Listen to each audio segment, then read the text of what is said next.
Hello friends, welcome to our channel ఆదిటీఎస్ vlogs. ఈరోజు మనం చెప్పుకోబోయే కథ మంచి మిత్రుడు పావురం ఎలుక. వీడియోస్ చూడడమే కాకుండా లైక్ చేసి, షేర్ చేసి, సబ్స్క్రైబ్ చేసి సపోర్ట్ చేయండి. పూర్వం గోదావరి నది తీరంలో ఒక బూరుగు చెట్టు ఉండేది. ఆకాశాన్ని తాకుతుందా అన్నంత ఎత్తుగా విశాలంగా పరుచుకున్న కొమ్మలతో రకరకాల పక్షులు గూడు కట్టుకొని నివసిస్తూ ఉండేవి. ఒకరోజు ఉదయం నిద్రలేస్తూనే లఘుపతానక అనే ఒక కాకి కిందకు చూసింది. ఆ చెట్టుకి కొద్ది దూరంలో నూకలు వేసి వలా పనుతున్న ఒక వేటగాడిని చూసి ఆ కాకి భయం వేసింది.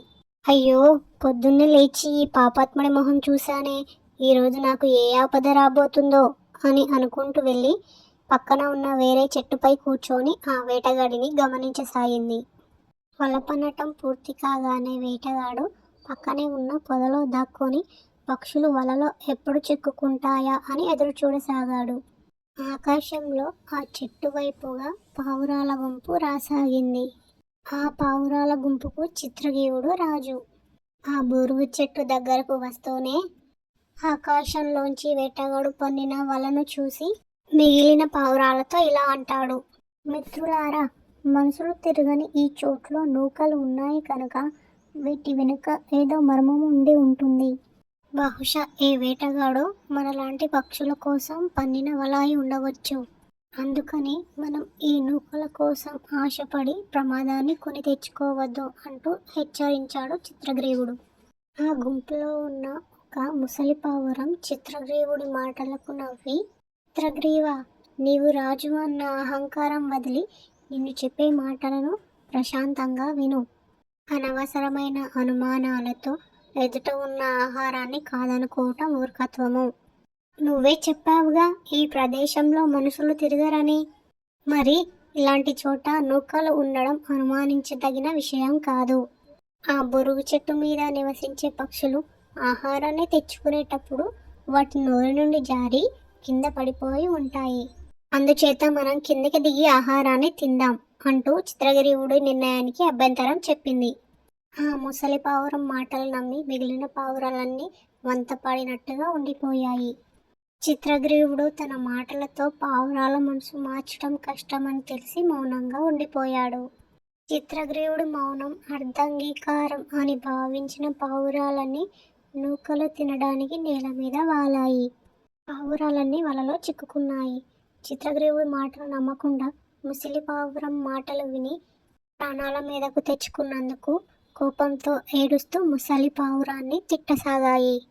చిత్రగ్రీవుడు ఆ పావురాలన్నింటినీ ఓదారుస్తూ, మిత్రులారా, వివేకవంతుడు కూడా ఒకసారి అత్యాశ వల్ల దురాశ వల్ల ప్రాణాల మీదికి తెచ్చుకుంటాడు. ఇప్పుడు మనలో మనం గొడవ పడడం మంచిది కాదు అన్నాడు. చిత్రగ్రీవుడి మాటలకు పావురాలన్నీ శాంతించాయి. వలకు కొద్ది దూరంలో దాక్కున్న వేటగాడు పక్షులన్నీ వలలో చిక్కడం చూసి, ఆహా, ఈరోజు పొద్దున ఎవరి ముఖం చూశానో, ఈరోజు నా పంట పండింది అంటూ వల దగ్గరకు రాసాగాడు. వేటగాడిని చిత్రగ్రీవుడు గమనించి, మిత్రులారా, వేటగాడు వస్తున్నాడు. మనమందరం ఒకేసారి బలంగా వలతో సహా ఆకాశంలోకి పైకి ఎగురుదాం. ఈ ఆపద నుంచి తప్పించుకుందాం. ఆ తర్వాత గడ్డంకి నది తీరాన హిరణ్యకుడు అనే నా మిత్రుడు ఎలుక ఉన్నది. అతని దగ్గరికి వెళ్తే ఈ వలను కొరికి మనల్ని రక్షిస్తాడు అని మిగిలిన పావురాలతో చెప్తాడు. చిత్రగ్రీవుడి ఉపాయానికి పావురాలన్నీ సంతోషించాయి. వేటగాడికి దొరకకుండా తప్పించుకునే ఉపాయం దొరికినందుకు వాటికి కొత్త ఉత్సాహం పుట్టుకొచ్చింది. పావురాలన్నీ ఒకేసారి రెక్కలను టపటపలాడించాయి. ఆకాశంలోకి వేగంగా వలతో సహా ఎగిరిపోయాయి. వలలో చిక్కుకొని గింజుకుంటున్న పావురాలన్నీ ఎక్కడికి పోతాయిలే అని తాపీగా వస్తున్న వేటగాడు ఒకేసారి పావురాలన్నీ ఆకాశంలోకి ఎగరడం చూసి కొయ్యబారిపోయాడు. వెంటనే తెలివి తెచ్చుకొని పావురాల వెంబడి పడ్డాడు. కొద్ది దూరం వెళ్ళాక ఆయాసంతో ఇక ముందుకు వెళ్ళలేక ఇంటి దారి పట్టాడు వేటగాడు. పావురాలన్నీ ఎక్కడ ఆగకుండా విచిత్రవనంలోని హిరణ్యకుడి చెట్టు దగ్గర ఆగాయి. పావురాల రెక్కల శబ్దముకు భయపడి హిరణ్యకుడు చెట్టు లోపలికి వెళ్ళి కూర్చుంటాడు. అప్పుడు చిత్రగ్రీవుడు ఇలా అంటాడు. మిత్రమా, భయపడకు, నేనే చిత్రగ్రీవుడిని అని చెప్పగానే హిరణ్యకుడు బయటికి వచ్చి సంతోషపడతాడు. చిత్రగ్రీవుడితో సహా పావురాలన్నీ వేటగాడు పన్నిన వలలో చిక్కుకున్నాయని తెలిసి బాధపడతాడు హిరణ్యకుడు. చిత్రగ్రీవుడు హిరణ్యకుడు బాధపడటం చూసి, మిత్రమా, స్నేహితుడు ఆపదలో ఉన్నప్పుడు బాధపడేవారే నిజమైన మిత్రుడు. అందుకే నేను నీ దగ్గరకు వచ్చాను. ఈ వలతాళ్లను కొరికి మమ్మల్ని రక్షించు అన్నాడు చిత్రగ్రీవుడు.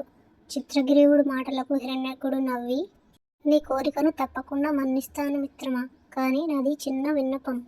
నా పళ్ళు చాలా సున్నితమైనవి, కాబట్టి ముందు నీ వలతాళ్లను కొరుకుతాను అని అన్నాడు హిరణ్యకుడు.